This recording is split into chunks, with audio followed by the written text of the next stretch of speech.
Hello everyone, welcome to career fight.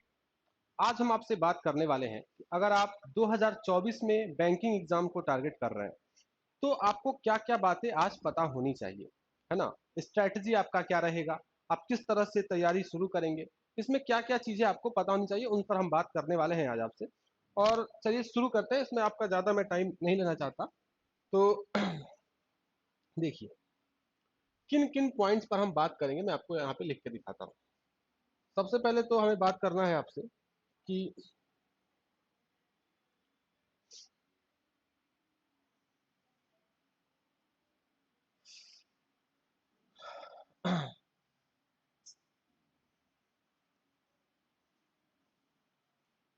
Exams के बारे में, यानी कौन कौन से एग्जाम 2024 में आपको देखने को मिलेंगे बैंकिंग के, उसमें वैकेंसीज कितनी रहती हैं, तो कौन कौन से एग्जाम है, उसका पैटर्न क्या है, इस पे पहले बात करेंगे एग्जाम पर। फिर हम किस पे बात करेंगे एग्जाम के बाद, कि इस एग्जाम में पैटर्न क्या है ना। एग्जाम और वैकेंसीज की पहले बात होगी, फिर बात होगी आपसे कि पैटर्न क्या है, यानी प्रीलिम्स में क्या पैटर्न है, मेंस में क्या पैटर्न है, मतलब किस तरह से पेपर का क्वेश्चन आता है। तो प्रीलिम्स और मेंस दोनों की आपसे हम बात यहाँ करेंगे। और फिर तीसरी बात करेंगे कि आपकी इसमें स्ट्रेटजी क्या होनी चाहिए, आप कैसे अप्रोच करेंगे इस एग्जाम को। तीसरी आपसे अप्रोच पे बात इस पे हम करेंगे। तो इन तीन तरह से जो है मैं आपको समझाने की कोशिश करूंगा कि अगर आप 2024 में इस एग्जाम को टारगेट करने वाले हैं तो किस तरह से तैयारी करके यहाँ तक आप अपने गोल तक पहुंच सकते हैं। तो चलिए एग्जाम से बात को शुरू करते हैं। अगर मैं आपसे कहूं तो देखिए, एग्जाम क्या है कि बैंकिंग के एग्जाम को कुछ इस तरह से हम बांट सकते हैं। एक है रेगुलर, कुछ एग्जाम जो है वो रेगुलर होता है ना। रेगुलर कौन कौन से एग्जाम है, तो मैं आपको बताऊं, जैसे इस साल भी आपने देखा होगा और पिछले कई सालों से हम देख रहे हैं कि आईबीपीएस क्लर्क, सबसे पहले मैं उस क्रोनोलॉजी में ही लिखता हूं जिस तरह से आपको एग्जाम देखने को मिलेगा। तो आईबीपीएस आरआरबी का एग्जाम होता है। आप बस ध्यान से सुन लीजिए, आपको सब कुछ पता चल जाएगा इस वीडियो में कि हाँ क्या क्या इसमें चीजें होती हैं, कैसे कब किस टाइम में एग्जाम होगा, क्या प्लानिंग रहना चाहिए, सब कुछ हम इस पर बात कर लेंगे। तो आईबीपीएस आरआरबी का सबसे पहले एग्जाम होता है। इसका नोटिफिकेशन जो है आपको 2024 के जुलाई में देखने को मिलता है और अगस्त में इसका प्रीलिम्स का एग्जाम होता है। वैकेंसीज की बात करें तो इस साल जो है आरआरबी यानी रीजनल रूरल बैंक, इसमें जो वैकेंसीज थी लगभग 9000 थी, जिसमें 5000 से थोड़ा सा ज्यादा क्लर्क का था और 3000 प्लस लगभग हमारा 3000 के अप्रॉक्स पीओ का वैकेंसी था। तो इस तरह से मिलाकर आप देखेंगे उसमें 8000 समथिंग बन रहा है। तो वैकेंसीज इस तरह से थी और यही वैकेंसीज हर साल रहती हैं। जैसे पिछले साल भी लगभग 8000, इस साल के मतलब 2022 में भी 8000 वैकेंसी थी, 4000 क्लर्क का और 4000 आरआरबी पीओ का। आरआरबी जो एग्जाम है रीजनल रूरल बैंक, इसका जो पीओ का एग्जाम है उसका भी और क्लर्क के एग्जाम का भी जो कट ऑफ निकलता है वो नेशनल नहीं होता, स्टेट वाइज कट ऑफ निकलता है। यानी आपकी जो लड़ाई होगी वो बस अपने स्टेट में होगी। तो अगर आप आसाम के हैं तो आपको जो लड़ाई करनी है वो बस आसाम के लड़कों से ही करनी है और आसाम में ही आपका कंपटीशन होगा और यहाँ का कट ऑफ अलग जाएगा बाकी स्टेट से। तो इस तरह से इसमें बात होती है। इसका पीओ का एग्जाम भी, बाकी देखिए नॉर्मली बैंक एग्जाम में क्या होता है कि कोई भी जो पीओ का एग्जाम होता है, जैसे आईबीपीएस पीओ, एसबीआई पीओ या पीओ लेवल के जो एग्जाम है जैसे आरबीआई का, तो इसमें आप देखेंगे कि जनरली क्या होता है कि नेशनल कट ऑफ निकलता है। एसबीआई पीओ का, आईबीपीएस पीओ का नेशनल कट ऑफ निकलता है, मतलब पूरे एक ही कट ऑफ निकलता है पूरे देश के लिए। जबकि जो क्लर्क का एग्जाम है, आईबीपीएस क्लर्क हो गया, एसबीआई क्लर्क हो गया, इसका जो कट ऑफ निकलता है वो स्टेट वाइज निकलता है, हर स्टेट का अलग अलग कट ऑफ निकलता है। लेकिन आरआरबी पीओ ही एक ऐसा एग्जाम है, यानी रीजनल रूरल बैंक का जो पीओ का एग्जाम है वो एक ऐसा एग्जाम है जिसमें स्टेट वाइज कट ऑफ निकलता है। तो एक ही ये पीओ का एग्जाम है जिसमें स्टेट वाइज कट ऑफ निकलेगा। और ये आईबीपीएस आरआरबी, तो इसका पीओ एंड क्लर्क, जैसा कि मैंने आपसे बता ही दिया कि ये कब आएगा, जुलाई में इसका नोटिफिकेशन। पिछले कई सालों से हम देख रहे हैं और अगस्त में इसका एग्जाम होता है। तो लगभग 8000 वैकेंसीज में मान के चलिए ये आएगा। फिर हमारे पास एग्जाम है आईबीपीएस। तो ये देखिए रीजनल रूरल बैंक हो गया। आईबीपीएस जो एग्जाम है इसमें Punjab national bank, Canara bank, जितने जो हमारे 12 शेड्यूल कमर्शियल बैंक है उसके एसबीआई को छोड़कर बाकी जो बैंक है उसके लिए एग्जाम कराता है हमारा आईबीपीएस। और इसमें पीओ और क्लर्क दोनों का ही एग्जाम होता है। तो देखिए ये भी लगभग जैसे अभी अगर हम बात करें इस साल की, तो इसी साल का ट्रेंड लगभग अगले साल भी फॉलो होगा। तो आप इस साल आपने देखा कि किस तरह से अक्टूबर में इसका हुआ, नवंबर में 5 तारीख को मेंस आईबीपीएस पीओ का, और आईबीपीएस क्लर्क का मेंस हो चुका है अक्टूबर में ही। तो अक्टूबर में अगर इसका इसका मेंस दे रहा है तो सितंबर में प्रीलिम्स हुआ है, यानी समझिए कि अगस्त तक इसका नोटिफिकेशन आएगा, और सितंबर में प्रीलिम्स होगा और अक्टूबर नवंबर में मेंस होगा। जुलाई से लेकर दिसंबर तक का जो सीजन होता है यही बैंकिंग एग्जाम का सीजन कहलाता है। इसी समय जो है बैंक के एग्जाम्स होते हैं, जुलाई से लेकर दिसंबर और हार्डली जनवरी तक लास्ट। तो आईबीपीएस पीओ एंड क्लर्क, इसमें अगर वैकेंसीज की बात करें तो क्लर्क में लगभग 5000 और इसमें लगभग 5000। पिछली बार तो पीओ में 8000 वैकेंसी थी 2022 में। इस साल पीओ में 3000 वैकेंसीज निकली और फिर उसमें बाद में इंक्रीज हुआ तो अभी लगभग 5000 हो गया है। तो आप समझ के चलिए कि यहाँ भी जैसे अगर मैं यहाँ बात करूँ तो 8000 वैकेंसी यहाँ है, और यहाँ 5 और 5 लगभग 10,000 प्लस वैकेंसीज आप यहाँ मान सकते हैं। फिर देखिए ये जो रेगुलर एग्जाम है उसकी मैं बात कर रहा हूँ। फिर क्या एग्जाम होगा, तो ये अगस्त में आएगा, और इसके बाद अगस्त के बाद सितंबर में लगभग आपका एसबीआई का नोटिफिकेशन आता है, क्योंकि अभी देखिए नवंबर में एसबीआई का अभी प्रीलिम्स चल रहा है एसबीआई पीओ का। तो सितंबर में आएगा लगभग समझिए कि एसबीआई का, और एसबीआई का भी दोनों एग्जाम होता है पीओ एंड क्लर्क।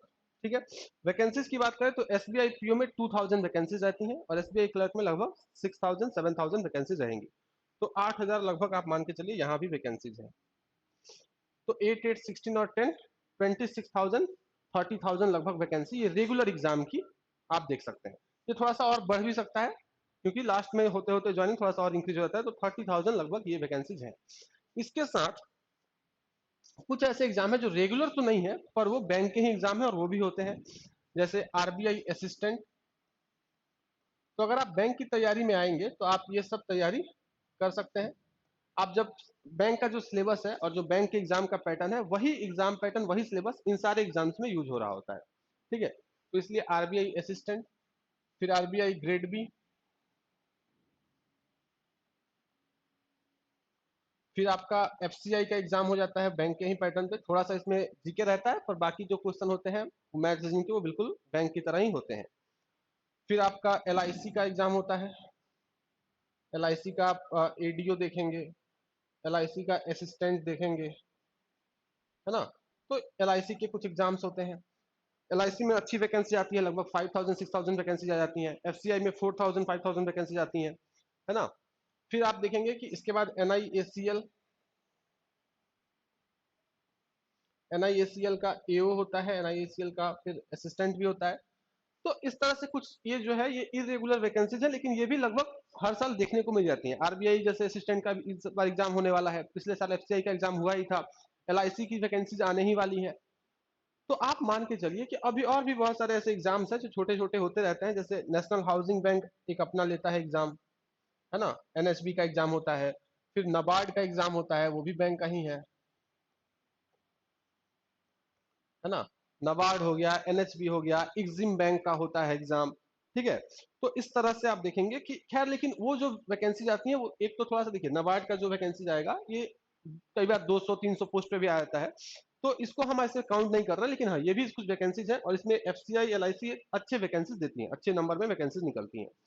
तो इस तरह से आप देख के चलिए कि यहाँ पे लगभग 6 एग्जाम यहाँ हो गए, और यहाँ आप देख ही रहे तो लगभग 15 16 एग्जाम आपको बैंक के मतलब हर साल मिलते हैं, और इन सब में अगर वैकेंसीज को जोड़ दिया जाए तो लगभग 45,000 50,000 तक वैकेंसीज पहुंच जाती है। तो अगर 2024 में आप एग्जाम देना चाहते हैं तो आप समझ के चलिए कि लगभग 50,000 वैकेंसीज है और उसमें से बस एक सीट आपको लेना है। हालांकि आप तैयारी अच्छे करेंगे तो बहुत सारे एग्जाम में मल्टीपल एग्जाम्स में लोगों का सेलेक्शन होता ही है, आपका भी हो सकता है, लेकिन एक बात में अगर समझिए तो 50,000 अप्रॉक्स वैकेंसीज रहेंगी, इतने सारे एग्जाम्स होंगे जिसमें आप मान लीजिए आपने आरआरबी दिया, आपको लगा कि नहीं होगा तो फिर आगे भी आपके पास ऑप्शन है, थोड़ा सा तैयारी और अच्छे करके फिर इसको दे लीजिए, फिर इसको दे लीजिए, ऐसे बहुत सारे एग्जाम्स आपको देने को मिलेगा। तो ये है एग्जाम की बात कि कितने एग्जाम होते हैं और किस तरह से इसमें वैकेंसीज रहती हैं। अब अगली स्लाइड में हम अब देखेंगे कि इसमें एग्जाम पैटर्न क्या है। ठीक है, जो बेसिक जानकारी है मैं आपको बताना चाह रहा हूं यहाँ पर, फिर बात करेंगे इसमें, और भी अगर आपका कोई क्वेश्चन होगा तो उसके भी हम लोग देखेंगे। तो अगर पैटर्न की बात की जाए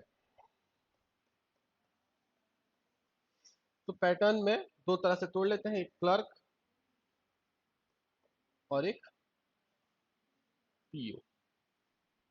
जनरलाइज बात करते हैं तो देखिए, क्लर्क का जो एग्जाम होता है इसमें एक होता है प्रीलिम्स और एक होता है मेंस, है ना, प्रीलिम्स और मेंस। इसमें इंटरव्यू नहीं होता है। क्लर्क के एग्जाम में क्या होता है, इंटरव्यू नहीं होता है, जबकि पीओ के एग्जाम में प्रीलिम्स भी है, मेंस भी है और इंटरव्यू भी है। इसका कितना वेटेज है सब कुछ बात करेंगे। इंटरव्यू भी है।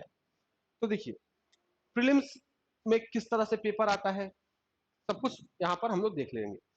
तो अगर मैं बात करूं क्लर्क की, तो जो प्रीलिम्स का पेपर होगा ये आपका 100 मार्क्स का होता है, जिसमें 35 क्वेश्चन के मैथ रहते हैं, 35 नंबर के मैथ रहते हैं, 35 क्वेश्चन, 35 क्वेश्चन रहता है रीजनिंग का और 30 क्वेश्चन रहता है इंग्लिश का।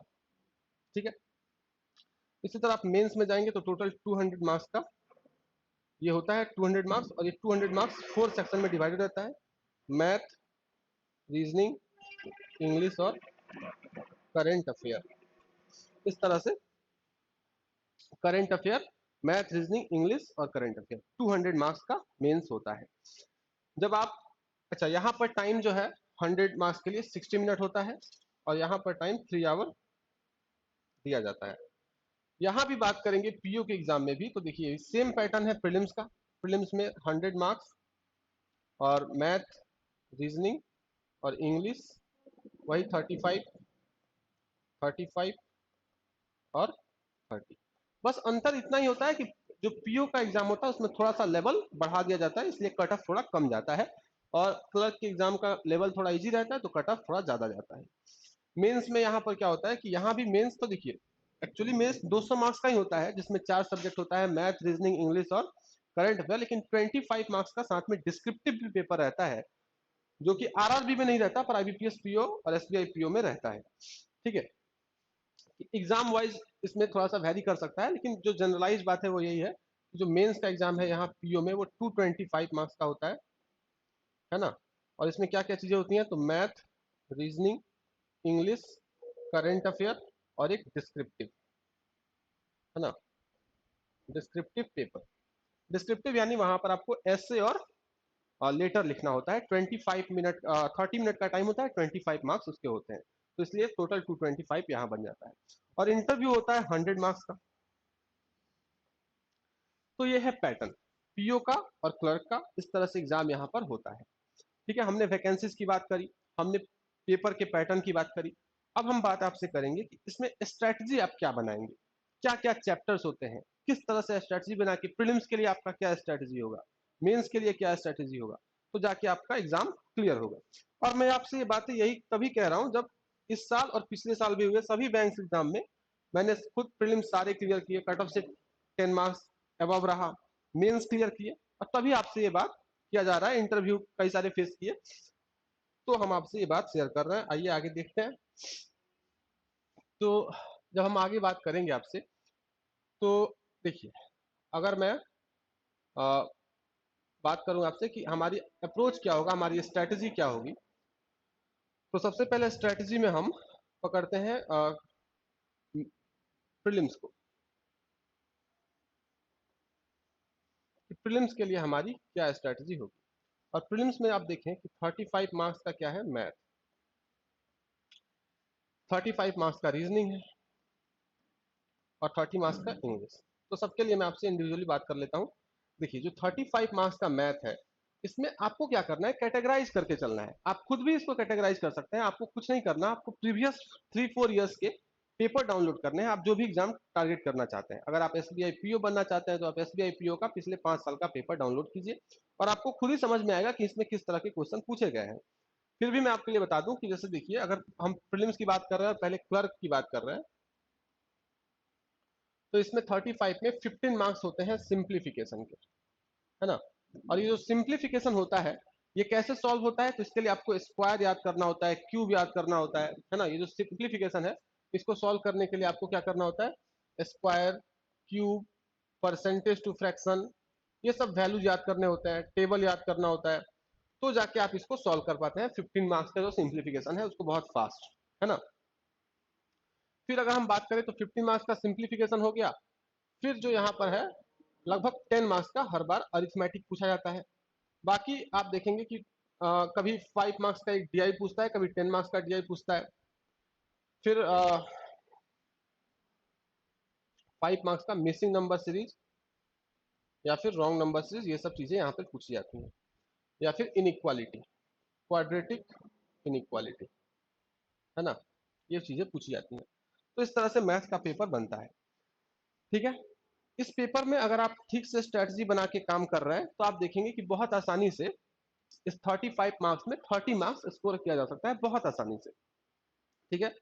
उसके बाद अगर हम बात करें रीजनिंग की, तो जो 35 मार्क्स का रीजनिंग है, इसमें आप देखिए कि 35 मार्क्स का रीजनिंग में लगभग 20 मार्क्स तो आता है पजल से ही, पजल और सिटिंग अरेंजमेंट इन सबको मिलाकर 20 मार्क्स। 5 मार्क्स का आपका सिलॉक्स आ जाता है ना, या फिर इनइक्वालिटी यहाँ भी होती है, वो 5 मार्क्स की आ जाती है। या तो ये आएगा या फिर ये आएगा, इनइक्वालिटी आ जाएगा, है ना। ये सब चीजें आप देखेंगे, देखिए सिलॉक्स और ये सब कहने में बहुत बड़ी बातें हैं, पर ये बहुत आसानी से हम कर सकते हैं। सिलॉक्स इनइक्वालिटी बहुत जल्दी सॉल्व हो जाता है, बहुत आसान टॉपिक है, थोड़ा सा इसमें आपको देख लेना होता है। उसके बाद इस तरह से 20 आप देखें, फिर कुछ मिसलेनियस क्वेश्चन होते हैं, 5 मार्क्स के मिसलेनियस हो गए, इस तरह से हमारा। लेकिन सबसे ज्यादा वेटेज होता है वो पजल और सिटिंग अरेंजमेंट को यहाँ पर दिया जाता है, और उससे लेकिन फास्ट सॉल्व होता है सिलॉक्स। और यही सब चीज जो है पीओ के भी प्रीलिम्स में आता है, बस थोड़ा सा उसका लेवल डिफिकल्ट कर दिया जाता है, ठीक है। तो ये है कहानी। और इंग्लिश की जहां तक बात करें 30 मार्क्स की, तो इसमें 10 मार्क्स या 8 मार्क्स का हमारा आरसी रहता है, रीडिंग कॉम्प्रिहेंशन। फिर हमारे पास वर्ड स्वैपिंग रहता है यहाँ 5 मार्क्स का, फिल इन द ब्लैंक्स रहता है, वर्ड स्वैपिंग हो गया, और फिल इन द ब्लैंक्स हो गया, लगभग 5 मार्क्स का आ जाता है कभी कभी, है ना। तो इस तरह से इंग्लिश का जो हमारा पेपर है, एरर डिटेक्शन 5 मार्क्स का आ जाता है हर बार। तो इस तरह से जो है पेपर प्रीलिम्स का बनता है। अब इसमें बात यह है कि इन सब चीज के सबसे पहले अगर आप तैयारी शुरू करेंगे, तो आपको बस प्रीलिम्स के लिए नहीं पढ़ना है, आपको प्रीलिम्स और मेंस दोनों के लिए पढ़ना है। साथ ही इंटरव्यू की भी तैयारी आपको करनी है पहले डे वन से ही, है ना। तैयारी जब करते हैं तो सारे उसके स्टेप्स की तैयारी पहले से ही शुरू करनी चाहिए। और इस तैयारी को आप कैसे करेंगे, तो इसके लिए देखिए स्ट्रेटेजी यही है कि अगर मैं आपसे बात करूं, तो आपको क्या करना है कि पहले सारा सिलेबस देख लीजिए कि मैथ में क्या क्या पूछा जाने वाला है। आने वाले जो 6 मंथ आपके पास है, यही आपके लिए टाइम है अपने आप को तैयार करने का। और इसमें आप अपने आप को कैसे तैयार करेंगे, आप सबसे पहले प्रीलिम्स का सिलेबस देख लीजिए कि हाँ ये चीजें इसमें आ रही हैं। मैंने आपसे कुछ डिस्कस किया, मैंने आपको बताया भी कि आप प्रीवियस ईयर क्वेश्चन डाउनलोड करके वहां से समझ सकते हैं कि क्या क्या चीजें पूछी जा रही हैं। फिर उन सारी चीजों पर अपना कमांड डेवलप करिए, है ना। आप ये चीजें खुद से भी कर सकते हैं, चाहे तो किसी का हेल्प भी ले सकते हैं, और इस तरह से आप उसको उसमें कमांड डेवलप करना है, सारे टॉपिक्स से गो थ्रू होना है। जैसे हमारा जो मैथ का ही अगर मैं बात करूं, तो मैथ में हमारे पास लगभग अरिथमेटिक के 15 से लेकर 20 चैप्टर्स है। Time and distance, boat and stream, profit and loss, CI SI, average, इस तरह से बहुत सारे चैप्टर्स है। उन सब चैप्टर से क्वेश्चन पूछे जाते हैं, तो उन सब पर आपको कमांड अपना एक बनाना होगा। स्पीड मैथ क्योंकि उसके प्रीलिम्स में बहुत इंपॉर्टेंस है, तो उस पर आपको कमांड अपना बनाना होगा। और देखिए स्पीड मैथ और ये जो अरिथमेटिक आप सीखेंगे प्रीलिम्स लेवल का, इसी का थोड़ा एडवांस वर्जन आपको मेंस में देखने को मिलता है। मेंस में क्या होता है कि मैथ की अगर मैं बात करूं, तो मेंस में जो डीआई भी पूछा जाता है वो बहुत ज्यादा अरिथमेटिक पर बेस्ड होता है। तो अगर आपका अरिथमेटिक में कंसेप्ट अच्छा बनेगा, तो वहां भी डीआई आप बना पाएंगे। तो इस तरह से प्रीलिम्स और मेंस आपको दोनों का ही पेपर प्रीवियस ईयर डाउनलोड करके देखना है, लेवल समझना है, और फिर उसके सिलेबस को पहले आपको सभी चैप्टर से गो थ्रू होना है, उस पर कंसेप्ट बिल्ड करना है।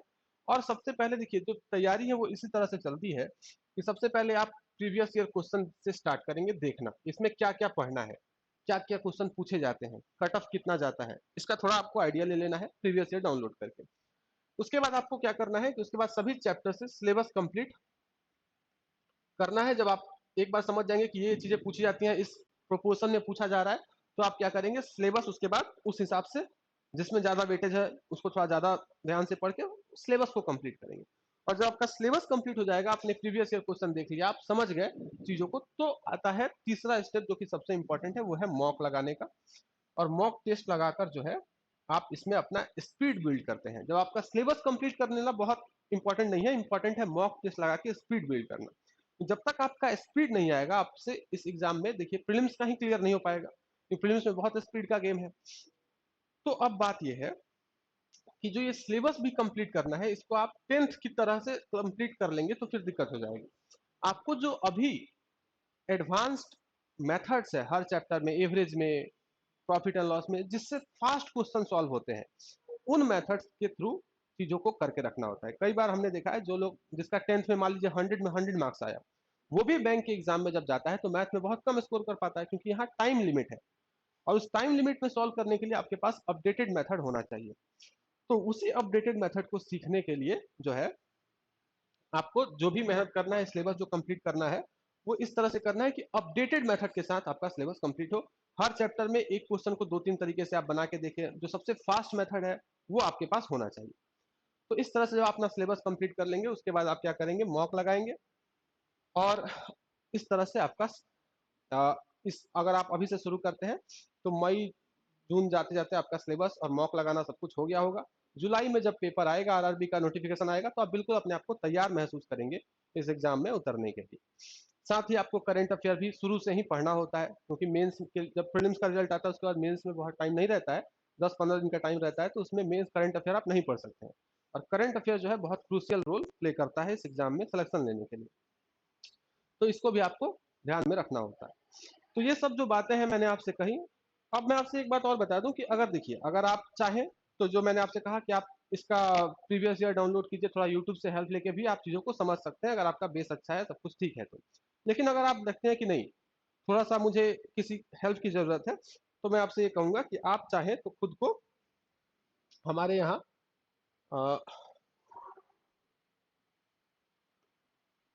देखिए, कैरियर फ्लाइट भी आपके लिए एक बहुत ही खास, ये दिवाली के सीजन में, दिवाली के फेस्टिवल चुके हैं, तो फेस्टिवल में एक धमाका ऑफर आपके लिए हम लोग भी लेकर आए हैं, जिसमें आपको दिख रहा है कि आपके ऑनलाइन जो है ओनली 2999 में पूरा मैथ बेसिक से लेकर एडवांस विथ अपडेटेड मेथड आपको सिखाया जाएगा।